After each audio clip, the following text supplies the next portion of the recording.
Welcome to Let's Talk About It with Nathalie Ellis. For so long, talking about mental health has been taboo in our society. The mission of this show is to break the silence, break the shame, and break the stigma surrounding mental health by talking about everyday topics that impacts our everyday living through our actions, our feelings, and our behaviors.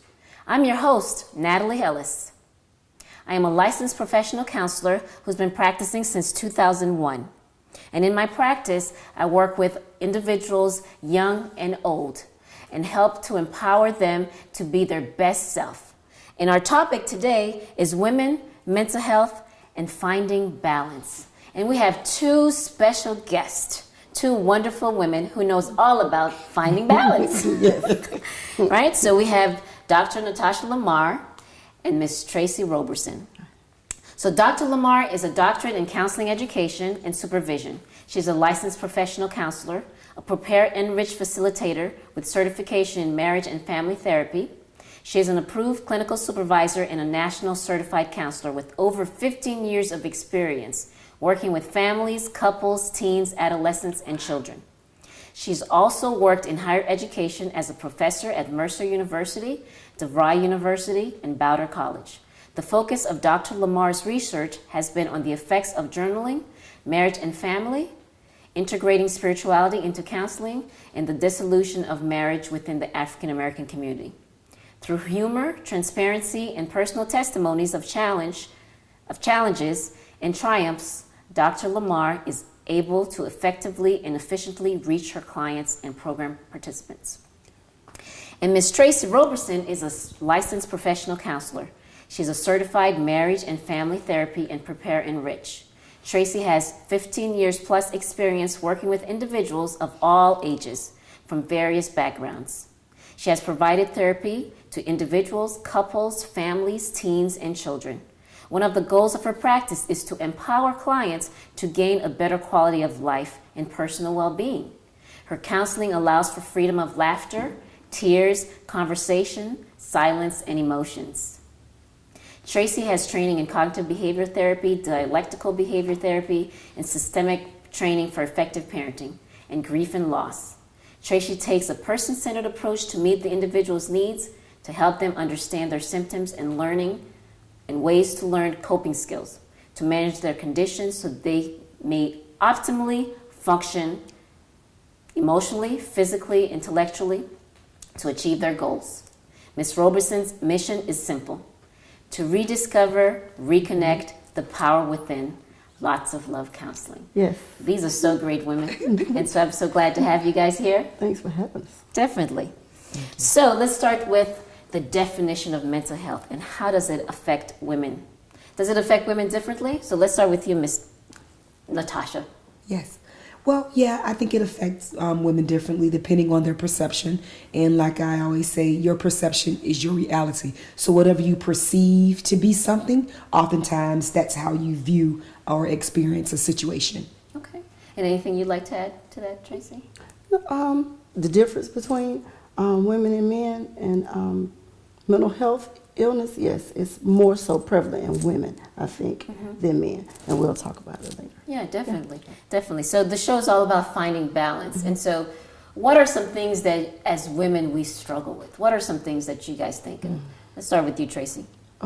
Trying to balance it all. Trying to be the mom, the teacher, the accountant, whatever role you have to play as a mom, just doing it all.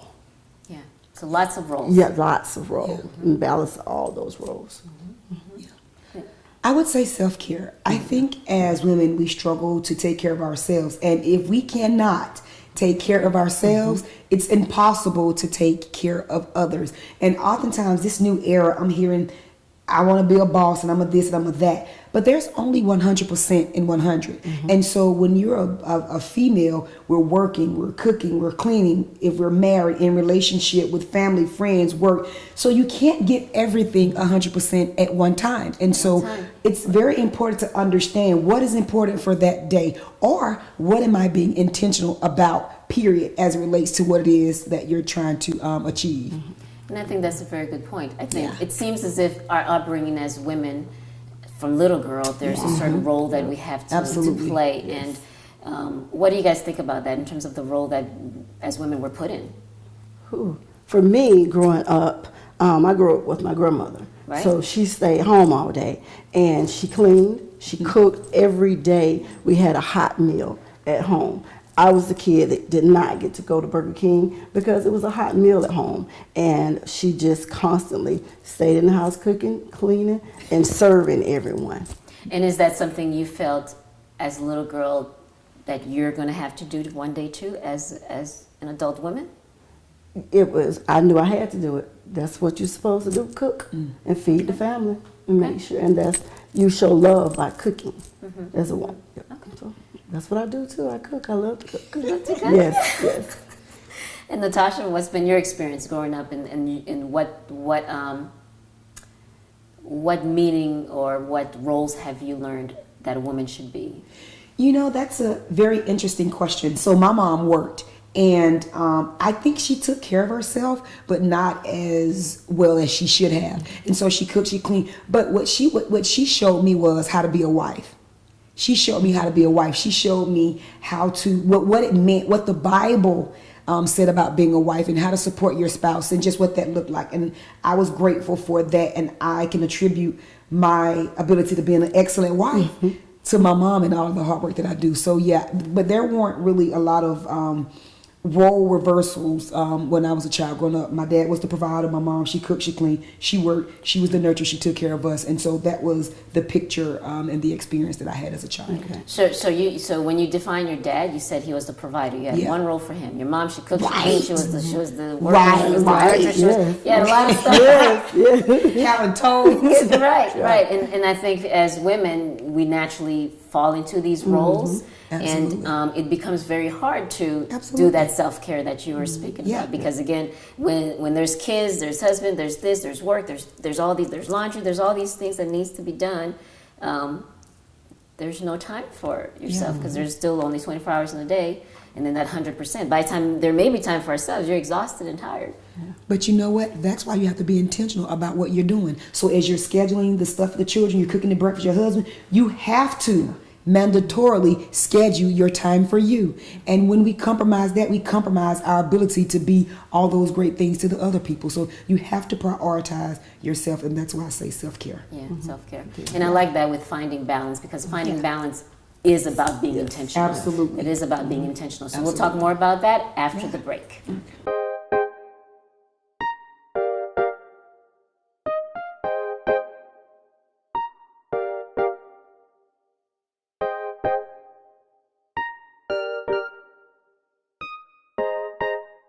Welcome back to Let's Talk About It with Nathalie Ellis, and I have two special guests here, Miss Tracy Roberson and Dr. Natasha Lamarr, and we're talking about women, mental health, and ways to find balance.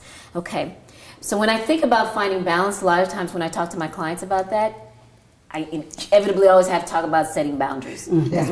Sometimes we have none. We got all this, we put everything in like, we could do it, and we could continue to do it. And we're not putting boundaries for ourselves. So guess what? No one's going to put it on us either. They're not going to try to set it for us because we're not even setting it for ourselves. And so tell us a little bit about setting boundaries. What does that look like? So for me personally, it goes back to your childhood. It goes back to your experiences.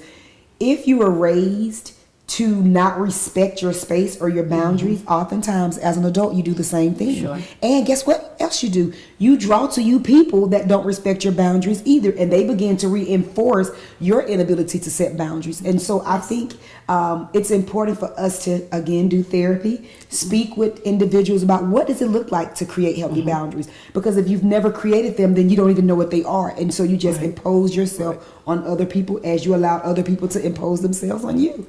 And it's a hard task and skill to learn. When working with clients and trying to teach them how to set boundaries, it's like starting with a child. Because again, you haven't learned how to respect your boundaries. And with everything, things become patterns and habits. And it becomes really hard to break a pattern and habit, even an unhealthy one, And so it's about really starting from scratch. In regards to that. So that's a very good point. And so what are some of the challenges that women face when they have all these things on their plate, then they're not setting boundaries? What are the mental health challenges that could come as a result of that?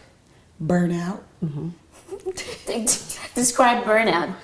So when people ask me this all the time, there's a significant difference between stress and burnout. So when you're stressed out, you're just tired, you're exhausted. But when you're burned out, that's the mental exhaustion, right? And it can begin to impact your body physically, psychologically, your health, your body will begin to break down. And so you have to make sure, because stress is inevitable. How you deal with it is totally different. And so you have to be aware of how you are managing your stress. That's why self-care is so important. Right, and that going back to that intentionally self-care, Absolutely. being intentional about that. Right, and so what are your thoughts about what I had asked Natasha? I forgot what it was. I know. I'm like, okay. Just again, learning to set clear boundaries and the self-care. For me, self-care and boundaries, go hand in hand. I personally get away every 90 days from my office and take time for me. No work phone, nothing. Whatever I feel like doing, I do it and I enjoy it. Rest, play, sleep, eat, whatever. Right. But it's me taking care of myself. Right. And so one thing you had talked about earlier is that mental health impacts women at a high number. Yes. Right? And so when we speak about mental health, we're talking about depression. Depression is on the rise. Anxiety is on the rise. Yeah. A lot of women there's abuse, there's domestic violence, there's just so many things that's impacting women and women having to deal with, and how all that is a weight on them. Yeah. And do you guys often find that women are just kind of keeping some of that stuff to themselves? Oh, yes, most definitely. Because we're strong. And we can do it all. We can handle it. Right, and we can do it. And going back to some of the mental piece of women and the disorders that they have, it's hormonal. Because women are more hormonal than men. Sure. Yes. That's good, yeah. That's Thank true. you. There's so many things that impacts us in Yes. so many different Yes. ways in terms of the physiological stuff as well as the emotional stuff and Yeah. so many things, our thinking and all that stuff. And again, as women, how do we start to become self-aware of all those things and being mindful and intentional about that? Is really, really important. Yes. And so I like what you're saying in terms of you, no matter what's going on, you put on the calendar to take a break every 90 days. And it's intentional work is just that, is being intentional about it, because life is always going to take over. Yes. There's always going to be something, Yes. right? And so what are some things you intentionally do? So I want to go back a little bit about what she said about the 90 days. When we create these boundaries, guess what we do? We teach people how to respect those boundaries. And so I'm sure that when your 90 days come up, people are like, "Oh, it's time for you to take your break because you need a self-care I day." can feel it. Yeah. My body. So, but for me, I do various things. Like, I'm a foodie. I love to eat, right? And so eating is very important to me. And so I make sure that I'm trying out a new restaurant regularly. Also, every day when I come home, the first 30 minutes are for me. Okay. Initially, it was very difficult for my husband and my son to kind of get it. And now it's like, you know what, you need 30 minutes, go and sit down. And so, but again, it went back to creating that space. And so that's what I do. I give myself 30 to 40 minutes every day to kind of decompress when I'm coming from the world. I love it. I love it. One thing I heard in a particular training that I went to, it says, we teach people how to treat us. Yes. Absolutely. And that's very important. Yes. We'll talk more about that after the break. Yeah.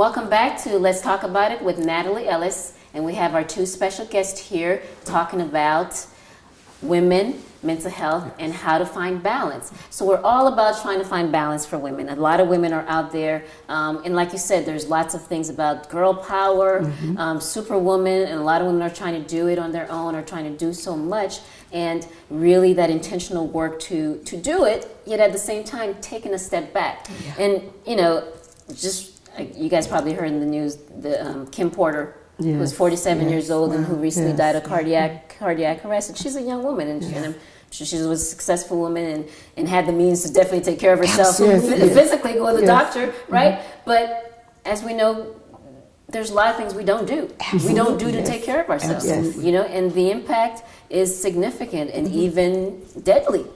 Because we're not doing the work, we're not paying attention to what our body's telling us, and it's important to do that, to pay attention to what our body's telling us, right? And so what are some things that, and strategies you guys kind of do in terms of things that you teach your clients of ways to do that, being more self-aware? Allowing yourself to breathe. Mm-hmm. Just take a minute to breathe. Okay. And that helps Okay. tremendously. Definitely. Slowing down Mm-hmm. in a calm place. Yeah. Taking that step. Yeah. Oh yeah, Taking that to me that's the first step. Sure. This is what you have to do. Sure. You know, Sure. Before we could go on, right? Before you can go on. Yeah. Support groups. Support groups. Yeah, I've talked to that was one of my questions in terms of, is that something that we as women, and I think that's important too. As women, we process and like to talk, and having friendships and relationships and support and those things is what's helpful to us too, right? Yeah. And so it's important to do that. If in regards to the men in our lives or our children, what are some things that, if there's a husband listening or a child listening or other family members listening, what are some things that you would say to them and how they can support the women in their lives? I would say, most importantly, you have to effectively communicate. And I say that to say, probably about 4 months ago, I did a triathlon for the first time. And it was easier training for the triathlon versus talking to my family about me not being able to cook because I was training, or me not being able to do certain things because I was training. And so I would definitely say communication. And so again, we mentioned this earlier, you teach people how to treat you. And so that was a very, it wasn't difficult, but it did have its challenges when I was doing that, because I was absent in some areas, and there were some things that I couldn't do, in some meals I couldn't eat, in some places I couldn't go because I was training. So I would definitely say, I would encourage couples to effectively communicate so that their partners are able to meet their needs. Yeah. You bring up a good point too. Once the thing about roles, Yeah. once we're in those roles again, everything becomes patterns and habits. absolutely. So when you're trying to change the role, you know, it's an adjustment for you, but it's an adjustment for everybody. Everybody, absolutely. Right, and so then, that communication becomes really important. Yeah. This is what I'm trying to do differently. Yeah, You know? you're right. And so that becomes a conversation. Tracy, what do you think about that? How can the people around these women, how can they support her? Like you said, effectively communicating, but listening, because that's the key. And the woman have to be able to express herself and tell them, this is what I need from you. I need this, not want, I need this from you now. Again, that's effective communicating. You know, so I think Being really specific. intentional, and what you need. And sticking to it. Yes. Not cooking for a week. I'm not cooking for a week, and stick to it. Sounds like that's something you've had to articulate. I have, and it was self-care and setting boundaries, because I was preparing for something. Okay. Well, the show is near the end, and what I would like for each of you to do is kind of tell the audience ways that they can reach out to you if they're interested in talking to you all. Okay, cool beans. Well, again, like she mentioned, I'm Dr. Lamarr, and my private practice is The Wives Inc. You all can reach me on any of the social media handles at The Wives Inc. And I'm also on LinkedIn, and my number is 404-585-0867. And I'm Tracy Roberson. My office is located in Decatur, Georgia, and my website is lotsoflovecounseling.org, LOTTSOFCOUN. I'm sorry, I messed that one up. But Lots of Love Counseling, and you can find me on social media. Okay, great. And thank you for joining us on Let's Talk About It with Nathalie Ellis. And again, our mission is to break the silence, break the shame, and break the stigma surrounding mental health. Thank you.